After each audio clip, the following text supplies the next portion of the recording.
Thank you. Thank you, Chair.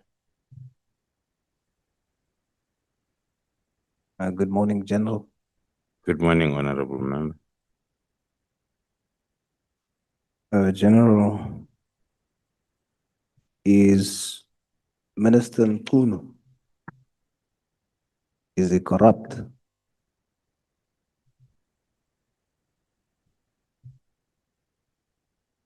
Thank you, Honorable Member. It is the type of a question that one cannot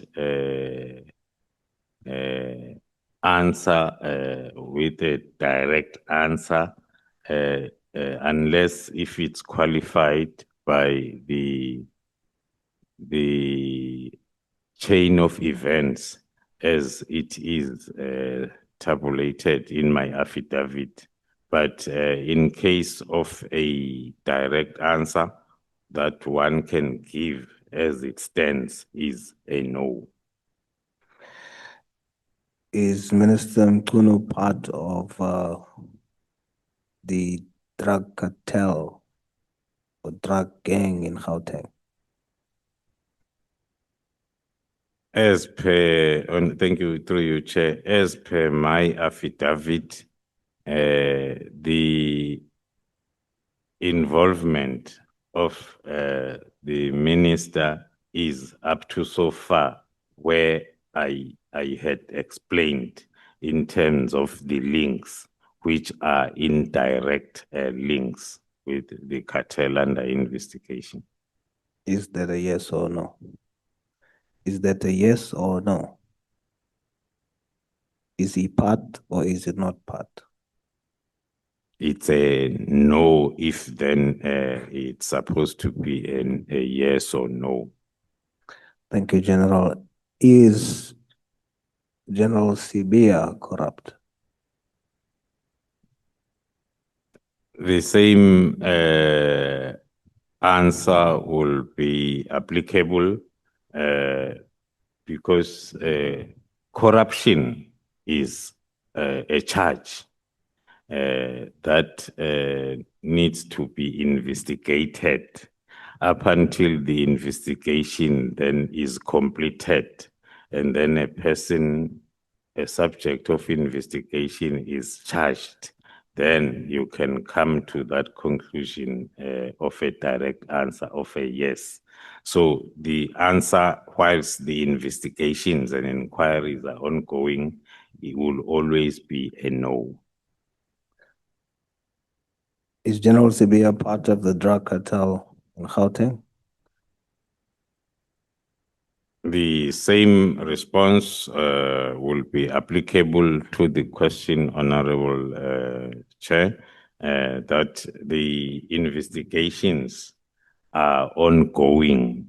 So one is not in a position to say yes or no in terms of the mentioned individual like General Sibiya. So the answer is no, as you stand here today. Yes. You testified yesterday that, open quote, almost the entire SAPS Gauteng works for cartels, close quote. How many members are there, SAPS members are there in Gauteng? Thank you, Chair. One then cannot be in a position to give the figures unless then one is to get the figures from the respective directorate of human resources, as well as maybe the CFO to give us the numbers in terms of their payrolls. But going back to my statement, I qualified it, and I will always qualify it with our experiences that I was narrating, that we are currently experiencing still, that the operations in Gauteng,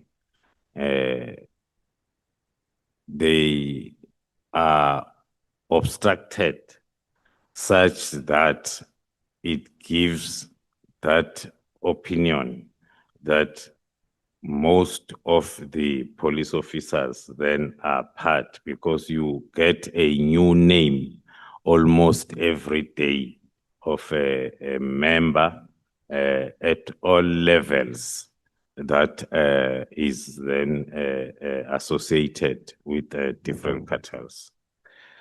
You see, General, the reason why that you don't have that luxury, you are a senior, most senior South African Police Service official. You are the head of crime intelligence. It is your core function to know that when you make such a public statement about SAPS, that it must be attached or come with solid proof. Because if I sit here as a layman and the head of crime intelligence says that almost the entire SAPS Gauteng works for the drug cartels, in my view, I would say that's not a layman saying that. That's a head.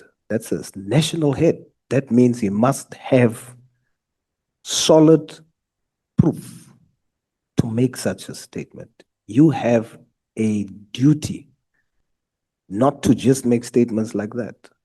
You have a duty to only make such statements when you have the facts.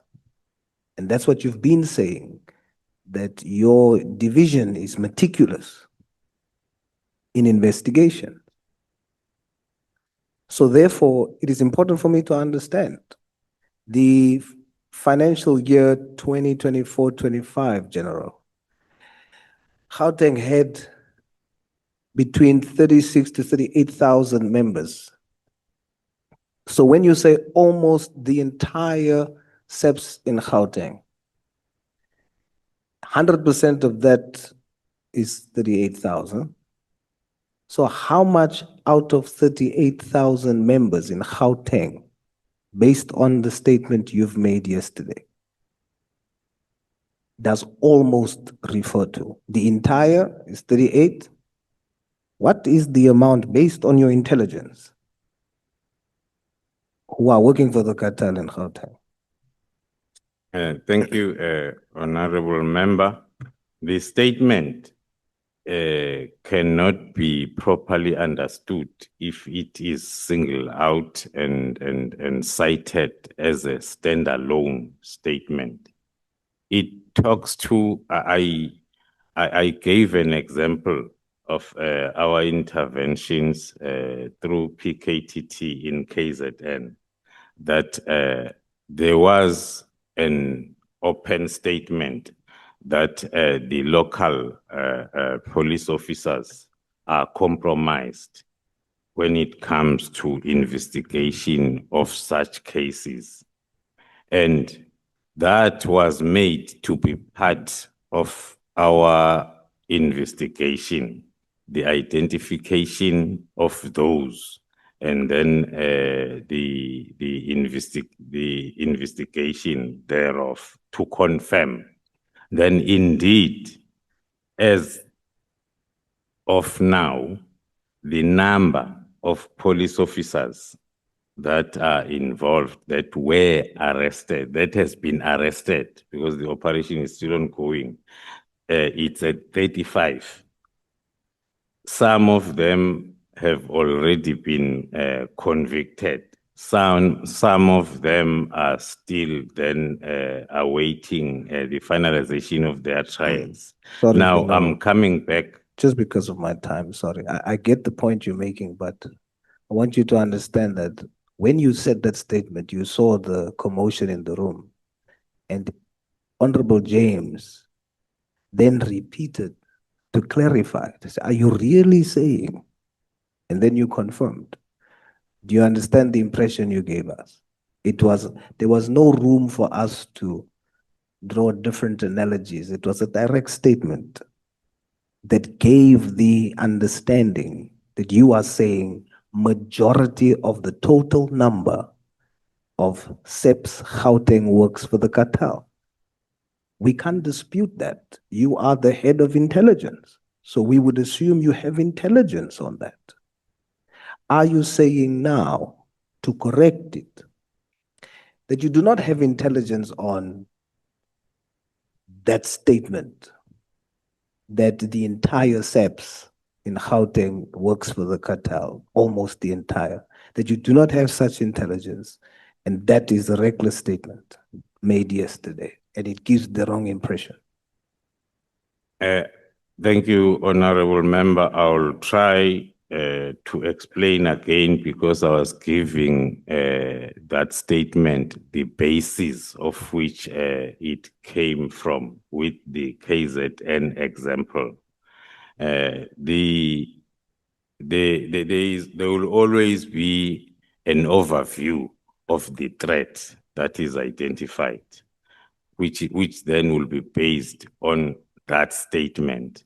And thereafter, the process of identification and investigation will be a continuous process that then will talk to numbers and names. So it's something that is taking place on daily basis.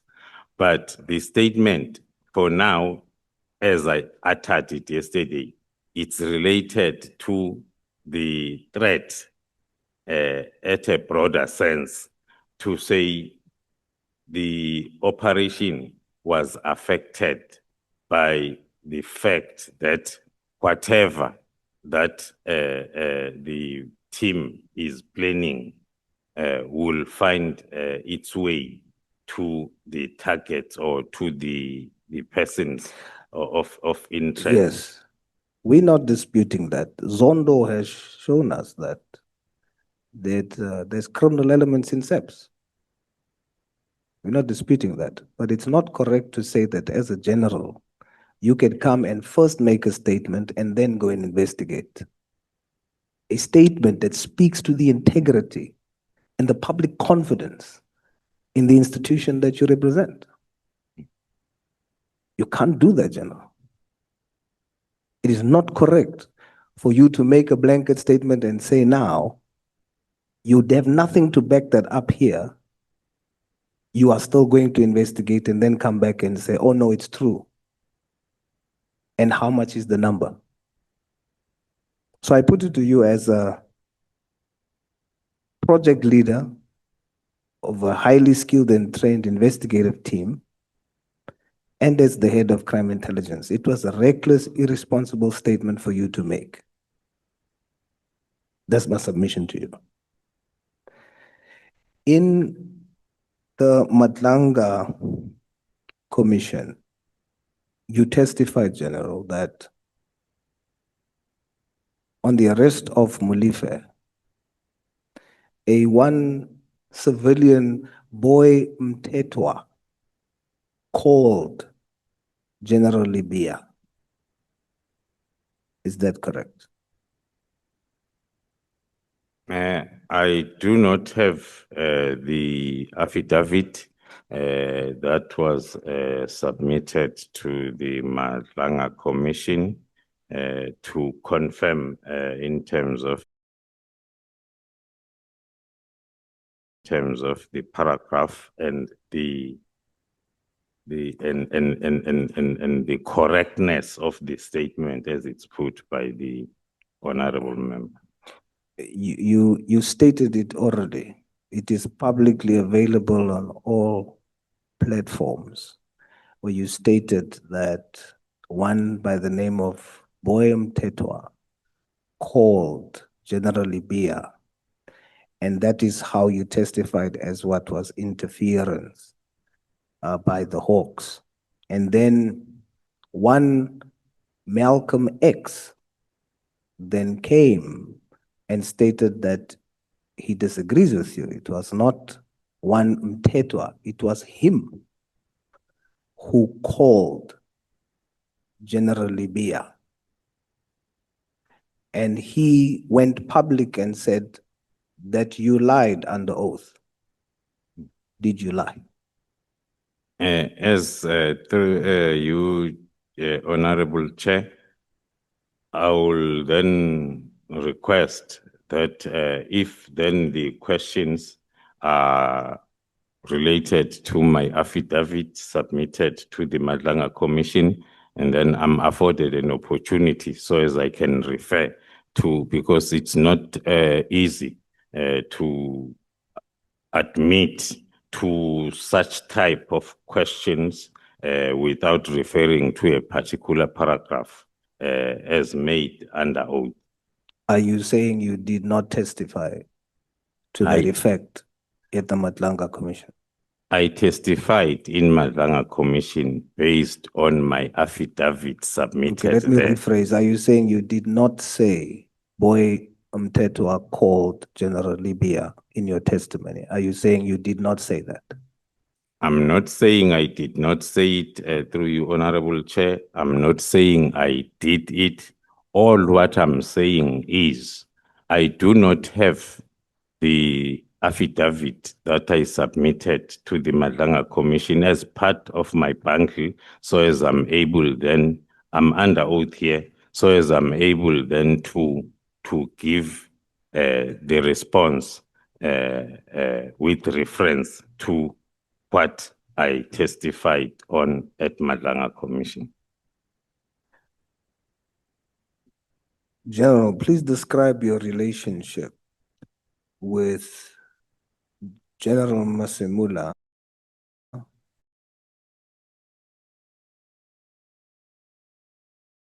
and General Mkhwanazi. How would you describe your relationship? Okay, thank you, Chair.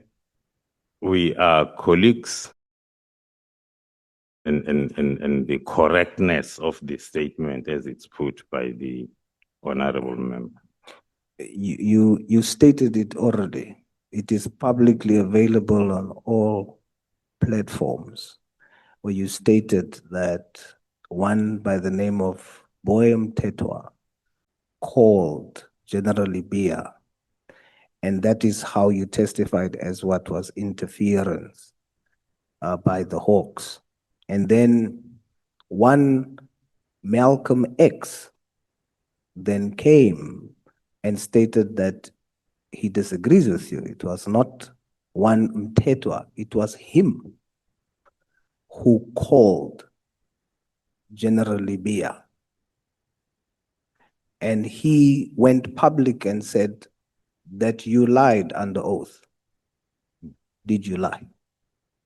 As through you, Honorable Chair, I will then request that if then the questions are related to my affidavit submitted to the Madlanga Commission, and then I'm afforded an opportunity so as I can refer to, because it's not easy to admit to such type of questions without referring to a particular paragraph as made under oath. Are you saying you did not testify to that effect at the Madlanga Commission? I testified in Madlanga Commission based on my affidavit submitted. Okay, let me rephrase. Are you saying you did not say Boy Mtetwa called General Libya in your testimony? Are you saying you did not say that? I'm not saying I did not say it through you, Honorable Chair. I'm not saying I did it.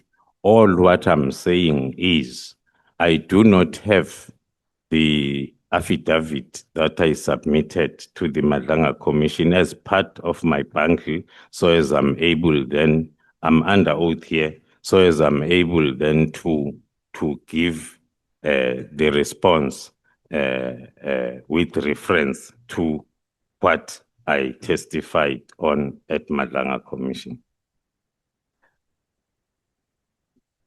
General, please describe your relationship with General Masemula and General Mkhwanazi. How would you describe your relationship? Okay, thank you, Chair. We are colleagues that grew up in the SAPS.